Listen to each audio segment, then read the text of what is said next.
오늘 우리가 나눌 말씀은 창세기 45장 1절부터 28절인데요. 읽는 것은 이 15절까지만 읽겠습니다. 우리가 믿기로 하나님 백성들의 삶에는 우연이 없습니다. 그러니까 성도의 삶은 하나님의 섭리 가운데 인도하심을 받는다는 말이죠. 우리가 하나님을 믿는다라고 하는 그 말은 또 그분께서 세우신 계획을 존중하고 또 하나님께서 우리를 위해서 그 계획과 섭리대로 인도하실 때 우리가 믿음으로 따라갈 것을 이렇게 인정하는 것을 말합니다. 우리가 하나님을 믿고 구원받아서 하나님의 백성으로 살아가게 되었다는 말은 내 인생의 모든 계획이나 또 내 앞날의 모든 일들이 하나님의 계획과 섭리 안에서 인도함을 받는다는 동의가 전제된 약속이기도 합니다. 우리가 주 되시는 하나님을 선한 계획 가운데 우리의 인생을 참 이끌어 가신다고 믿는다면 우리는 그런 하나님을 전적으로 신뢰하고 따라가야 될 줄로 믿습니다. 그러니까 우리가 그 과정을 잘 따라가려면 하나님이 나를 위해서 가장 좋은 곳으로 인도하실 것이라고 하는 확신이 필요하다는 말이죠. 오늘 우리가 살펴보려는 이 창세기 45장은 창세기 12장 이후에 아브라함과 참 맺은 언약을 하나님께서 이제 섭리 가운데 이렇게 이끌어 가시는 과정을 자세하게 기록하고 있습니다. 하나님은 아브라함과 이제 가나안 언약을 맺고 나서 그 언약을 이루시기 위해서 약 200여 년의 준비 과정을 거쳐서 이제 나머지 애굽에서의 400년, 그러니까 총 600년이라고 하는 어마어마한 그런 계획을 이제 실행하고 계시는 겁니다. 그래서 이제 오늘 이 말씀은 그 초입, 그러니까 준비 기간이 200년이 지나서 애굽으로 들어가는 그 초입 과정을 이제 설명하고 있는 것입니다. 자, 이 내용의 배경을 짧게 말씀을 드리면 애굽 왕 군대장관 보디발의 집으로 이제 요셉이 팔려가게 되죠. 그 노예로 팔려간 요셉을 하나님께서 특별한 그 계획과 섭리 가운데 애굽의 총리로 세워 주십니다. 하나님은 그 헤어졌던 야곱과 요셉을 만나게 하시기 위해서 특별한 상황으로 인도해 가시는 거예요. 그러니까 때마침 애굽에 기근을 내려서 그 기근을 통해서 하나님께서 야곱과 요셉을 만나게 해 주시는 거죠. 이것을 우리는 하나님의 섭리라고 말합니다. 그래서 오늘은 이 창세기 45장에 나오는 그 요셉과 야곱의 이야기를 중심으로 하나님의 섭리를 따라가는 사람이 경험하는 복은 과연 어떤 복인가를 이렇게 살펴보려고 합니다. 오늘 설교 제목을 제가 하나님의 섭리를 따라가면 행복하다 이렇게 정해 보았습니다. 여러분 행복한 인생을 살고 싶으시죠? 네, 그러시면 하나님의 섭리를 잘 따라가시기를 바랍니다. 자, 첫 번째 같이 한번 읽어볼까요? 시작. 성도는 하나님의 섭리 안에서 맡은 역할에 감사하고 만족해야 합니다. 우리가 하나님의 그 백성으로서 우리 삶의 진짜 가치는 내가 얼마나 많은 돈을 벌었는가 그것보다는 내 인생이 하나님의 섭리 가운데 얼마나 성실하게 잘 따라갔는가에 달려 있습니다. 그러니까 세상에서 바라보는 성도의 삶의 그 가치와 성경 안에 우리가 하나님 안에서 우리에게 주어지는 가치는 분명 다른 것을 우리가 인정할 수 있기를 바랍니다. 제가 설교 초입에 성도의 삶은 하나님의 섭리 가운데서 인도함을 받아 사는 것이라고 말씀드렸습니다. 우리가 하나님의 섭리 가운데서 누군가 전하는 복음을 듣게 됐고 구원받았고 또 하나님께서는 우리를 장차 천국에 들어갈 때까지 안전하고 선하게 이끌어 가십니다. 또 우리가 천국에 들어가는 과정을 진행하는 가운데 있어서 성도 각 사람에게 맞는 다양한 역할도 주셨습니다. 그리고 그 맡은 일들을 잘 감당할 수 있도록 우리를 도우시고 이끌어 가십니다. 이런 것이, 이런 모든 과정들을 우리가 하나님의 베푸신 섭리라고 우리는 말합니다. 우리가 매주 예배 시간마다 하나님을 향해서 하는 믿음의 고백이 있습니다. 우리 잠깐만 좀 보여주시겠어요? 예, 우리가 행복한 인생을 위한 나의 다짐, 이런 고백 가운데 이런 내용으로 말하죠. 나는 하나님께서 존귀하게 여기는 사람이다. 또 나의 인생은 하나님의 선하신 계획 가운데 있고, 또 나는 하나님을 사랑하며 하나님의 말씀, 즉 하나님의 섭리 가운데 내가 순종하며 살겠다는 고백을 하죠. 우리가 이런 믿음으로 고백할 수 있는 근거는 무엇인가 하니, 구원받은 성도의 삶을 하나님께서 특별한 섭리 가운데 인도하신다고 우리가 확신하기 때문에 그렇습니다. 그러니까 우리 인생에 진행되는 모든 것은 우연은 없다는 것이에요. 우리가 누구를 만나게 되고, 우리가 어떤 상황에 처하게 되고, 또 우리의 앞날에 어떻게 진행된 모든 것이 하나님의 섭리 가운데 이루어진다는 것을 우리가 믿는 것이죠. 우리가 이제 그 하나님의 섭리라고 하는 큰 그림을 볼 때 그 속에 속하는 우리의 인생은 어쩌면 작은 점과 같은 존재가 될 것입니다. 그럴 수밖에 없죠. 영원이라고 하는 그런 그 엄청난 그 하나님의 섭리 가운데 우리가 속한 것은 이 땅에서의 삶은 100년밖에 더 되겠습니까? 그러니까 작은 점도 안 되는 것이죠. 이 다윗 같은 경우는 그런 자기 인생을 이렇게 표현합니다. 먼지 같다, 티끌 같다, 이렇게 표현하기도 하죠. 그런 배경으로 볼 때에 저나 여러분 모두는 하나님께서 각 개인에게 맡기신 어떤 역할이 분명히 있다는 거예요. 어떤 사람은 짧게, 그리고 어떤 사람은 매우 긴 시간 동안, 또 어떤 사람은 아주 중요한 일, 어떤 사람은 조금은 그 작고 하찮게 보이는 역할을 맡을 수도 있는 거예요. 그런데 사람들이 볼 때는 큰 역할이 있고 중요한 역할이 있고 작은 역할이 있고 하찮은 역할이 있을지는 모르겠지만, 하나님께서는 그 맡은 역할로서가 아니라 그 사람이 그 역할을 얼마나 잘 감당하고 있느냐에 따라서 그 사람을 평가하시는 거예요. 내가 100을 받았으면 100을 일하면 100점이고, 내가 50을 받았으면 50을 채우면 100점인 거예요. 내가 비록 10을 받았다 하더라도 그 10만 채우면 그 100점이라는 말이 되는 거죠.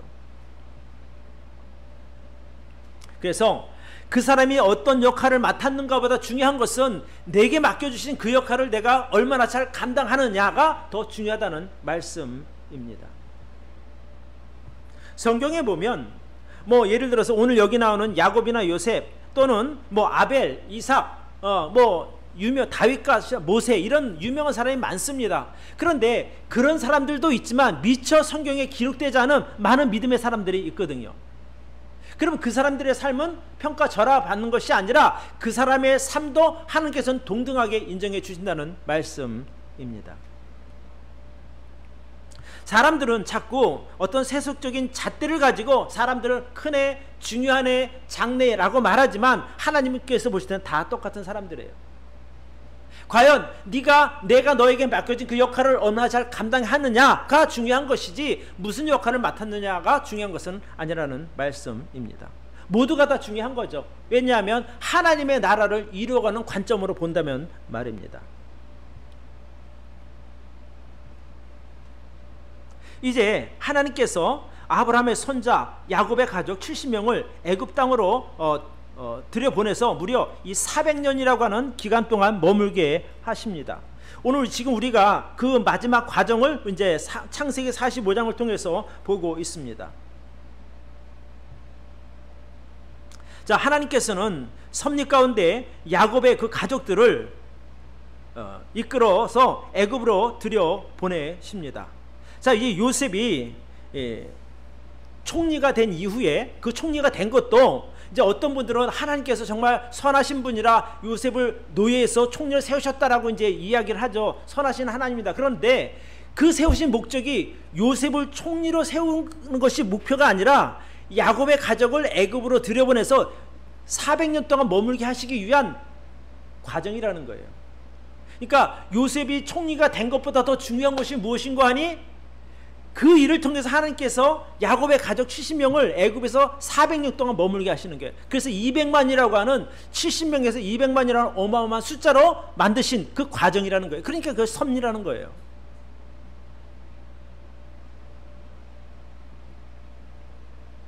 자, 요셉이 이제 특별한 과정들을 통해서 볼모로 잡힐 이제 자기 형제들을 보면서 이제 참 여러 가지 만감이 교차를 하게 됩니다. 그런데 그 중에 유다가 이렇게 말하죠. 내가 모든 일을 책임질 테니 베냐민과 형제들을 아버지 야곱에게 돌아갈 수 있도록 좀 배려해달라고 요셉에게 부탁을 하거든요. 나는 내가 여기 혼자 남겠다. 나머지는 좀 보내달라. 그러자 요셉의 입장에서 보면 예전에 자기 형들은 서로 미워하고 서로 막 모함하고 또 무슨 일이든 책임지려고 하는 것을 피하려고 했었거든요. 근데 지금 보니까 서로 아끼고 사랑하는 것을 보게 되는 거예요. 내가 여기 남겠으니 나머지 사람들은 다 아버지한테 좀 보내주시오. 그런 것을 보면서 그 요셉이 큰 감동을 받게 됩니다. 그래서 이제 요셉이 자기와 함께 있던 그 애굽의 그 모든 사람들을 물러가라고 명령하고 종들이 물러간 후에 아무도 없는 상태가 되자 형들에게 말합니다. 여보시오, 내가 바로 요셉이요. 오늘 우리가 본문 이제 45장 1절부터 봅니다. 요셉이 시종하는 자들 앞에서 그 정을 억제하지 못하여 소리질러 모든 사람을 자기에게서 물러가라 하고 그 형제에게 자기를 알리니 때에 그와 함께한 자가 없었더라. 요셉이 방송대곡하니 애굽 사람에게 들리며 바로의 궁중에 들리더라. 요셉이 그 형들에게 이르되 나는 요셉이라. 내 아버지께서 아직 살아 계시나이까? 형들이 그 앞에서 놀라서 능히 대답하지 못하는지라. 여러분 생각해 보십시오. 형들 입장에서는 애굽의 노예로 팔아버린 그 막내가 애굽의 총리가 돼 있으니 기겁할 일 아니겠어요. 그러니까 형들이 그 앞에서 놀라서 능히 대답할 수 없는 그런 상황이 되는 겁니다. 요셉이 이렇게 말하죠. 내게로 가까이 오소서. 그들이 가까이 가니 가로되 나는 당신들의 아우 요셉이니 당신들이 애굽에 판 자라. 당신들은 나를 애굽에 판 것으로 인해서 근심하지 말고 한탄할 필요도 없습니다. 왜? 당신들이 판 것 같지만 결국 하나님이 나를 이곳에 당신들 앞서 보내신 것입니다. 이렇게 말하는 거예요.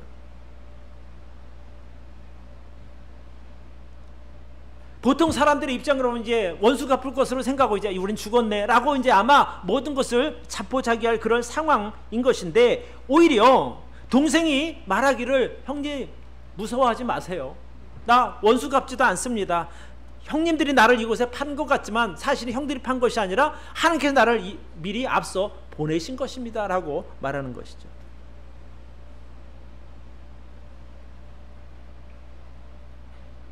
그러면서 이렇게 말합니다. 이 땅은 2년 동안이나 흉년이 들었으나 아직도 5년은 귀경도 못하고 추수도 못할 것이라.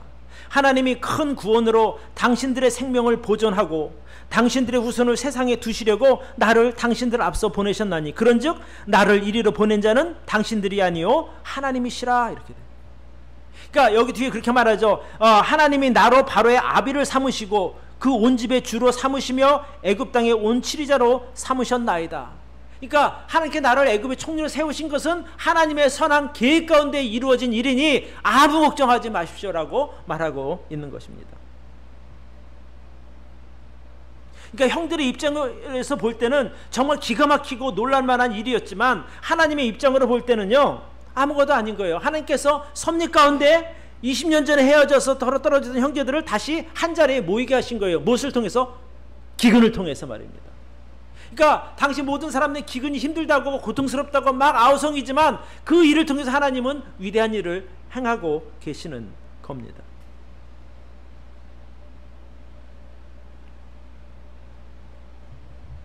사람들이 볼 때는 어떻게 이런 일이 말도 안 되는 일이 벌어질 수 있어라고 생각할 수 있겠지만 하나님께서는요 그 정도 일을 행하시는 것은 아무것도 아니라는 거예요. 하나님은요 갑자기 해를 멈추게 하실 수도 있고 또 가나안 땅에 사는 그 7 족속들을 단번에 쫓아낼 수도 있는 거예요. 또 이스라엘 백성들 그곳에서 들어가서 평안하게 살 수도 있는 것이죠. 그런데 그런 능력이 없어서가 아니라 무슨 일이든지 갑자기 억지로 행하다 보면 세상의 모든 질서가 허물어지는 거예요.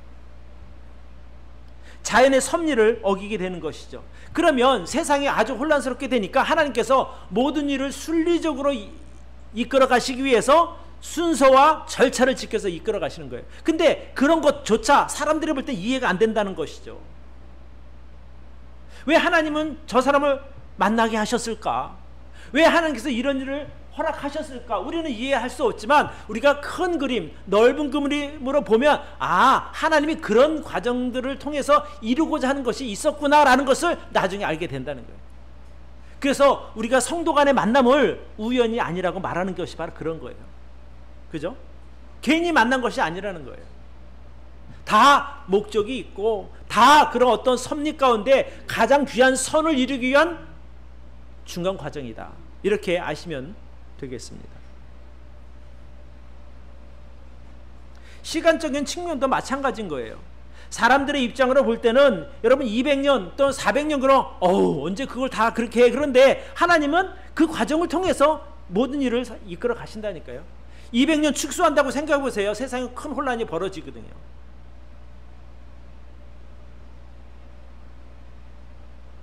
사람들의 입장으로 볼 때는 아니 좀 빨리 어차피 해주실 거면 좀 빨리 해주시면 안 될까라고 생각을 하지만 하나님은 그게 급하게 이루어진다고 중요한 게 아니야. 이런 과정을 통해서 해야 너도 해가 없고 이쪽도 해가 없고 모든 것이 다 좋게 해결되는 거야 라고 하나님은 이끌어 가시는 거죠. 그러니까 유한한 생명을 가진 우리 인생들은 시간이 매우 중요한 영역이지만 영혼이라고 하는 하나님께서 보실 때는 그것은 중요한 것이 아니라는 거예요. 또 실제 우리들에게 있어서도 영원한 삶이 보장됐기 때문에 그 짧은 10년, 100년 이것보다 더 중요한 것은 큰 그림이라고 하는 것을 우리가 꼭 알았으면 좋겠습니다. 그래서 하나님은 어떤 일을 진행하실 때 공의와 진리의 말씀을 근거로 일하십니다. 그러니까 그 가나안 족속들의 입장에서 보면 아무 할 말 없게 만드시는 거예요. 만약에 하나님이 당장 쫓아내버리면 왜 우리를 쫓아내십니까? 따질 거 아니겠어요. 근데 하나님은 할 말이 있으신 거예요. 내가 400년 동안 너희를 두고 봤어. 근데 너희가 도저히 변화의 조짐이 안 보여지니까 이제 너희 죄로 인해서 내가 쫓아내는 거야. 그럼 할 말이 없는 거죠. 그래서 그런 과정을 하나님께서는 기꺼이 기다리신다는 거예요. 그래서 여러분의 그런 믿음의 삶 가운데 있어서도 내가 생각할 때는 왜 이렇게 더디게 이루어지지? 라고 하는 것조차도 하나님의 입장으로 우리가 볼 수 있다면 충분히 인정하고 받아들일 수 있다고 저는 믿습니다. 그래서 우리가 하나님의 섭리 안에서 내게 맡겨진 역할이나 여러 가지 진행되는 모든 일들을 감사함으로 받을 수 있고 우리가 만족할 수 있어야 된다고 말씀을 드립니다. 자, 두 번째. 같이 한번 읽어볼까요? 시작. 성도는 하나님의 섭리 안에서 나를 향한 하나님의 계획을 보아야 합니다. 요셉이 자신을 노예로 팔아넘긴 형들에게 만약에 서운한 마음을 가졌다거나 복수하려는 마음을 가졌다면 어떻게 되겠습니까? 그는 하나님을 믿지 않는 사람이 되는 것이거든요. 그런데 그런 마음을 갖지 않은 이유는 자기에게 일어난 모든 과정들이 하나님의 섭리라고 믿었기 때문에 그가 형들에게 복수하지 않은 것이거든요. 어쩌면 그 역할을 그 악한 역할을 하나님께서 형들에게 맡기신 거죠. 물론 요셉도 고생을 얼마나 많이 했어요. 노예로 팔려갖고 누명도 쓰고 옥에도 갇히고. 그러나 그런 모든 과정들을 통해서 애굽의 총리로 만들기 위한 과정이었거든요. 또 애굽의 총리가 아까도 말씀드린 목적이 아니라 애굽의 총리가 되어야 야곱 가족들을 애굽으로 안전하게 들여보낼 수 있으니 그 일을 허락하셨다는 거예요. 우리는 살아가면서 교회에서든지 또는 집에서든지 너무 쉽게 감정을 상처받기도 하고 또 여러 가지 많은 일에 어려움을 당하기도 하거든요. 그래서 사람이 얼마나 마음이 상하는지 몰라요. 사람들의 입장으로 보면은 서운할 수도 있고 억울할 수도 있고 원망할 수도 있는 거예요. 그런데 우리가 좀 더 넓게 하나님 섭리라고 하는 그런 틀에서 보게 되면 하나님께서 뭔가 이루고자 하는 것이 있으니 이 일을 허락하셨을 것이라고 받아들이면 그렇게 서운할 일도 아니라는 거예요. 그래서 가끔 그런 생각을 하거든요. 저도 성도님들에게 바람이 있다면 휴가증이라든지 명절이라든지 그런 거 다 좀 제껴놓고 교회 와서 예배 드리게 하면 얼마나 좋겠느냐는 거예요. 근데 그건 내 입장이고 뭔가 하나님의 또 다른 계획하심이라든가 허락하심이 있기 때문에 그 사람들에게 여러 가지 상황들을 허락하시니 그것조차도 우리가 감사함으로 받는다 이 말입니다.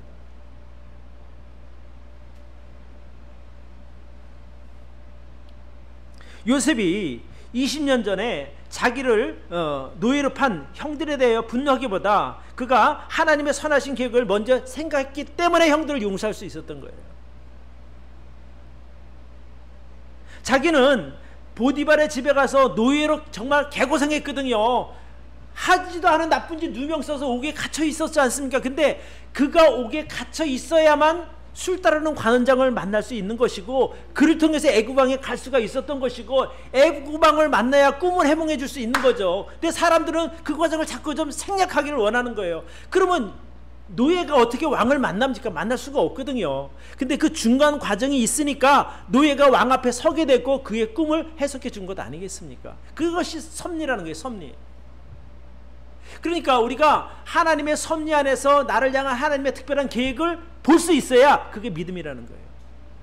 왜 이를 내게 허락하셨지? 난 힘들어 죽겠는데, 그렇게 하실 것이 아니라 내가 감당할 만하니까 내게 허락하신 것이고, 또 이 일을 통해서 하나님께서 이루고자 하는 것이 분명히 있으니 감사함으로 받자. 좀 이렇게 살 수 있기를 바랍니다. 어떨 때는 내 옆에 있는 사람이 미쳐 죽고 싶을 때들일 거예요. 아, 왜 저 사람 만나게 하셨을까? 근데 그것도 다 이유가 있는 거예요. 그러니까 요셉이 보디발의 집에 들어가서 보디발의 그 아내를 만난 거예요. 얼마나 교활한 여자입니까? 자기가 요셉을 유혹하다 안 되니까 겁탈했다고 누명을 씌우니 요셉의 입장에서는 환장할 일이죠. 근데 그 과정을 허락하게 하셨거나 그 아내를 만나게 하신 것조차도 하나님이 하신 일이라니까요. 왜? 요셉을 감옥으로 보내기 위해서. 또 그곳에서 술 따르는 바로왕의 관원장을 만나게 하기 위한 과정인 거예요. 그러니까 그것을 하나 더 넘어가면 형들이 자기를 미워했고 그 미워하는 믿음으로 노예로 팔아먹은 것 자체도 하나님이 허락하신 일이라는 거예요. 그럼 기가 막힌 거 아니겠어요?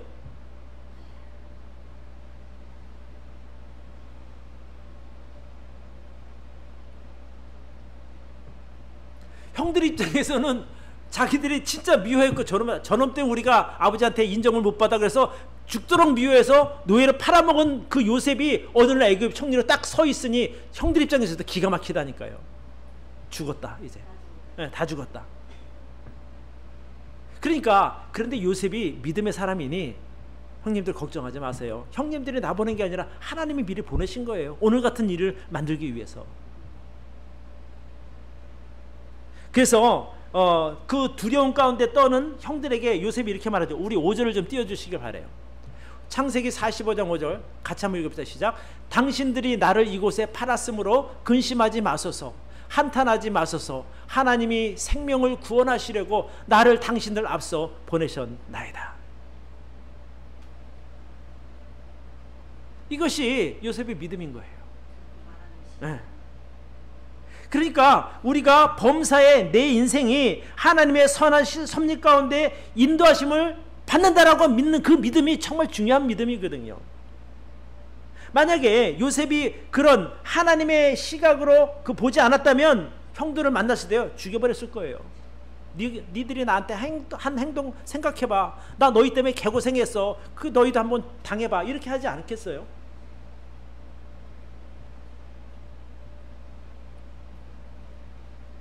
그런데 자 7절과 8절도 계속 좀 보여주시길 바라요. 하나님이 큰 구원으로 당신들의 생명을 보존하고 당신들의 우선을 세상에 두시려고 나를 당신들 앞서 보내셨나니 그런즉 나를 이리로 보낸 자는 당신들이 아니요 하나님이시라. 하나님이 나로 바로의 아비를 삼으시며 그 집에 그 온 집에 주로 삼으시며 애굽 땅에 온 치리자로 삼으셨나이다. 어쨌든 형들 생각해 보세요. 이 모든 과정들이 우리 가족들을 하나님께서 살리시기 위해서 다 준비하신 일들이니까 걱정하지 마시오. 두려워하지 마시오. 그러니까 우리가 믿음의 삶 가운데 일어나는 모든 일들도 우리가 하나님의 섭리로 좀 인정하며 살 수 있기를 바랍니다. 내가 누구에게 서운한 것이 있더라도 아 저분이 왜 나한테 저렇게 할까? 뭔가 하나님의 섭리가 있겠지라고 받아들이면 그냥 그래 너도 어차피 하나님께 쓰이면 네 마음도 아마 아플 거야. 그러나 그 과정을 통해서도 하나님께서 이루고자 하는 선한 것이 있으니 받아들이자. 내가 지금은 100% 이해는 못해도 나중 가면 이렇게 형들이나 요셉의 입장에서 확연하게 볼 수 있었던 것처럼 나중에는 아 하나님이 그런 것을 이루기 위해서 허락하셨구나라는 것을 볼 수 있다는 거예요.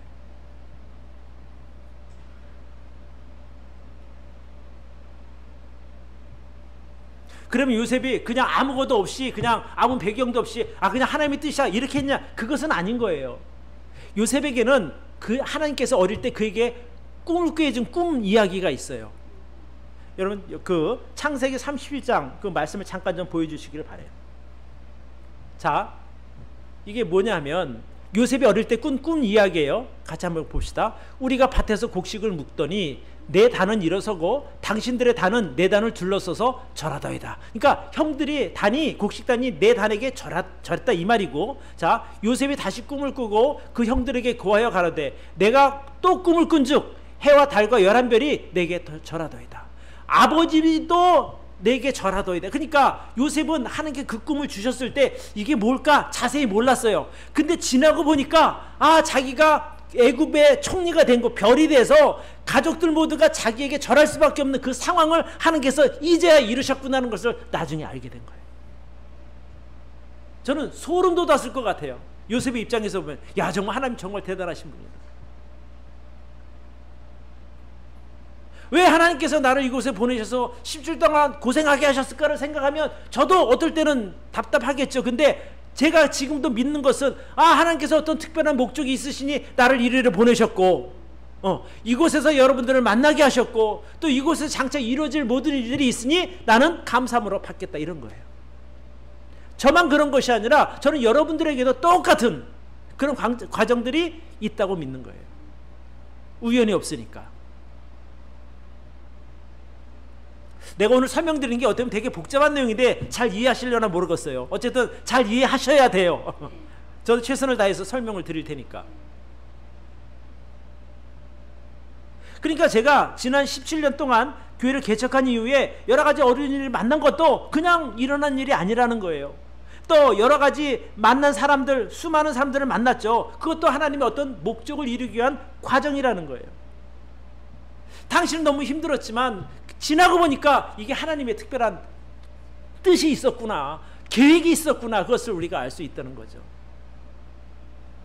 지내놓고 보니까 정말 많은 사람들이 왔다가 가기도 했지만 또 그 하나님께서 그런 과정 가운데 영혼들을 구원하셨고 또 복음 듣고 구원받은 사람들이 정말 그 정상적인 삶을 살면서 하나님을 높이고 감사하는 삶을 사는 것을 볼 때 저에게 보람이 있는 거죠.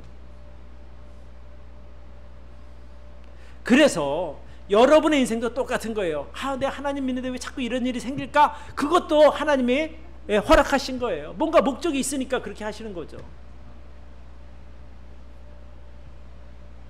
그래서 우리는 항상 여러분의 삶과 저의 삶을 섭리 가운데 이끌어 가시는 하나님을 인정할 수 있어야 합니다. 그게 믿음입니다. 자, 세 번째.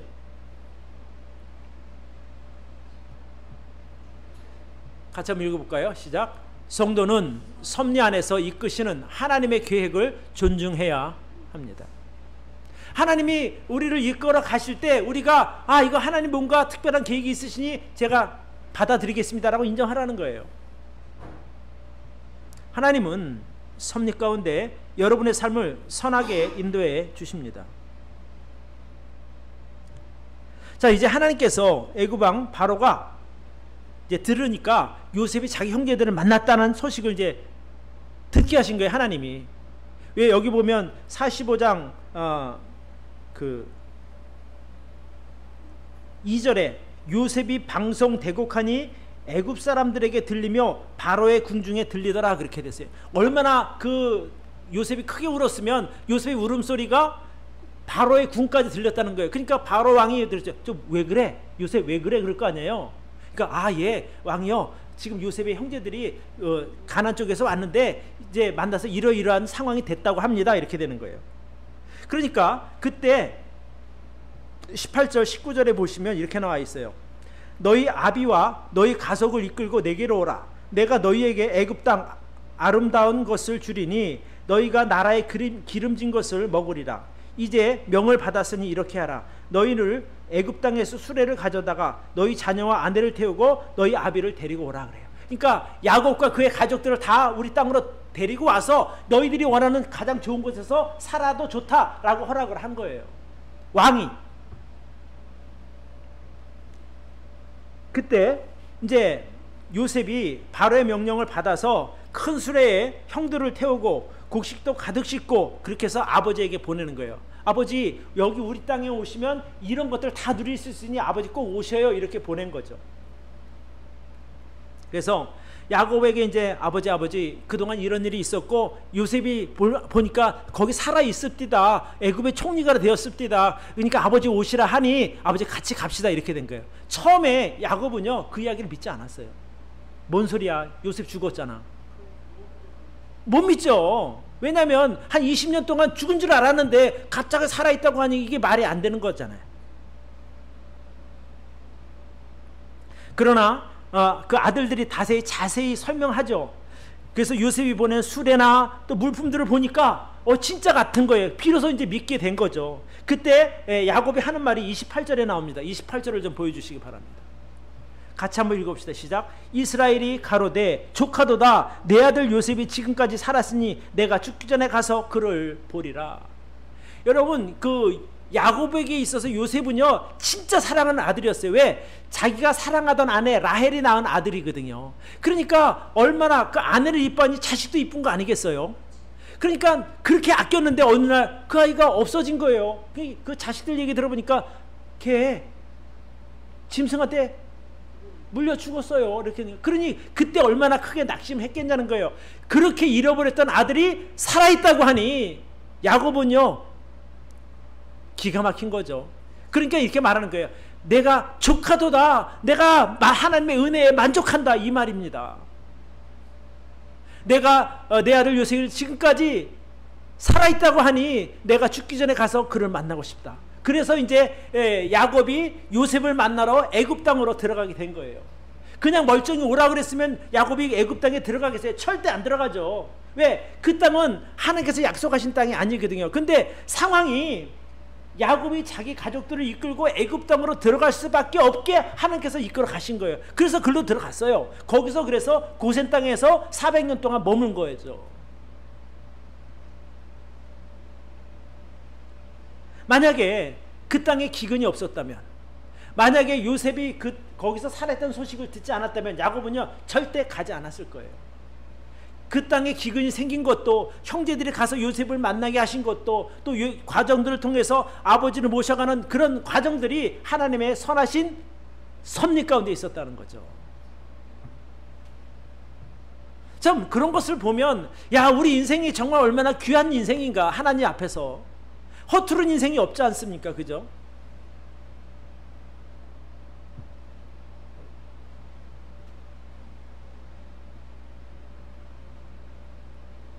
이 창세기 45장은 우리에게 있어서 우리가 성도로서 하나님의 섭리안에서 믿음으로 어떻게 해야 순종할 것인가, 어떻게 순종할 것인가, 또 그렇게 따라오라고 우리에게 알려주고 계십니다.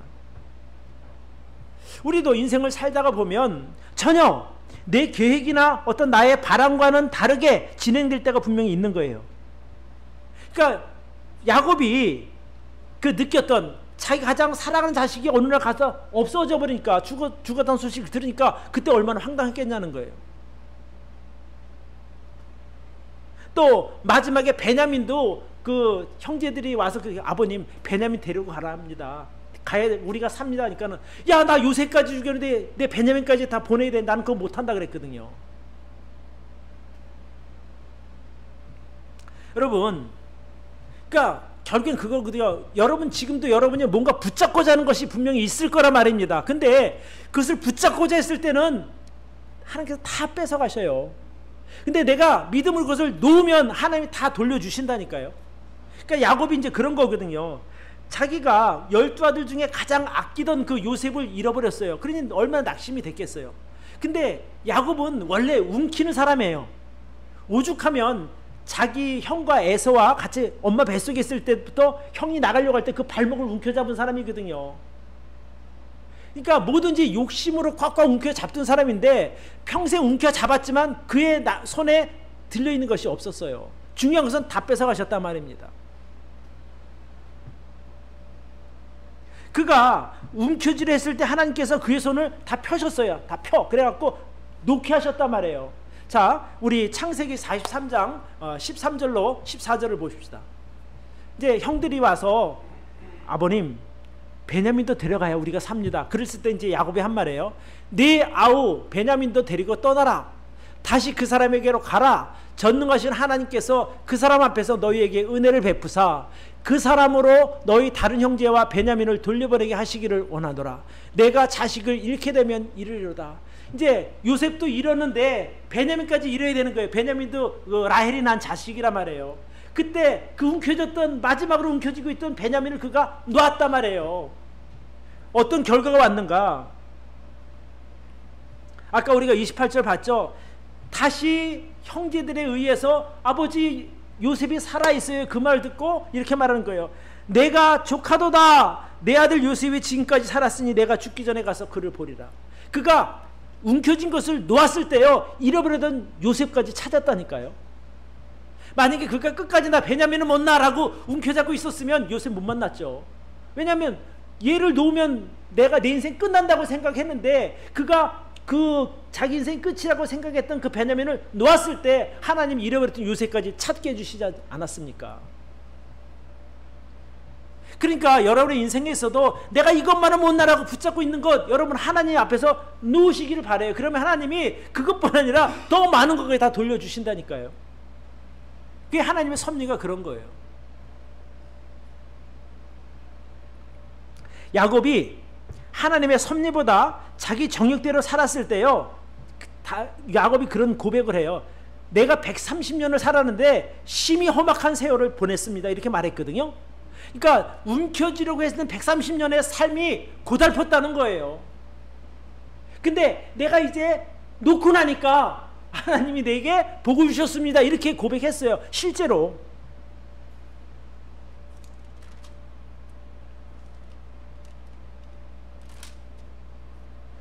창세기 47장 8절 9절에 보면 이런 이야기가 있어요. 바로가 야곱에게 묻되 내 연세가 얼마뇨? 야곱이 바로에게 고하되 내 나그네 길의 세월이 130년이니이다. 나의 연세가 얼마 못되니 우리 조상의 나그네 길의 세월에 미치지 못하나 험악한 세월을 보내었나이다. 그러니까 움켜졌던 그 지난 130년의 삶이 험악했다고 말하는 거예요. 근데 그것을 놓으니까 하나님이 이렇게 내게 복을 주셨네요. 지금 그 말을 하는 거거든요. 여러분, 하나님 앞에서 움켜잡으려고 하지 마시고 하나님 놓으라 하시면 그냥 놓으셔도 돼요. 왜? 하나님이 진짜 좋은 거 주신다니까요. 저는 지금도 하나님께서 저의 삶과 여러분의 삶을 섭리 가운데 인도하신다고 믿습니다. 우리가 그런 하나님의 선하심과 전능하심을 믿는다면 우리는 어떤 상황에서도 낙심하지 않아도 되는 거예요. 왜? 하나님이 허락하시는데 왜 허락하셨을까? 선하신 뜻을 이루기 위해서 허락하셨다는 거예요. 그러니까 우리가 어떤 상황에서도 낙심할 이유도 없고 절망할 이유도 없는 거예요. 오히려 그런 상황이 있더라도 이 야곱의 경우를 보시면서 하나님께서 섭리 가운데 인도하셔서 내 모든 것을 회복시켜 주시고 가장 좋은 곳으로 주신다는 것을 우리가 믿음으로 받아들일 수 있기를 바랍니다. 오늘 제가 이 창세기 45장을 통해서 여러분들에게 말씀드리고자 싶은 것이 바로 이런 거예요. 우리 인생은 내가 움켜잡으라면 다 빠져나가요. 근데 하나님 앞에서 펴라 했을 때 예! 하고 피면 하나님께서 다 채워주신다니까요.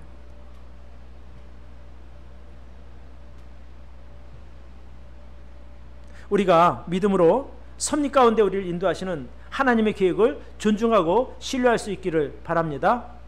아무리 힘들게 생각되더라도 하나님 바라보며 조금만 견디시기를 바라요. 적당한 때가 되면 하나님께서 다시 회복시켜 주시고 채워주시고 넘치도록 부어주실 줄로 믿습니다. 오늘 제가 세 가지를 말씀드렸어요. 우리는 하나님의 섭리 가운데 주어진 역할에 감사하고 만족할 수 있어야 합니다. 그리고 하나님의 섭리 안에서 나를 향한 하나님의 계획을 볼 수 있어야 합니다. 그리고 하나님의 섭리 안에서 이끄시는 하나님의 계획을 존중하고 따라갈 수 있기를 바랍니다. 기도합시다.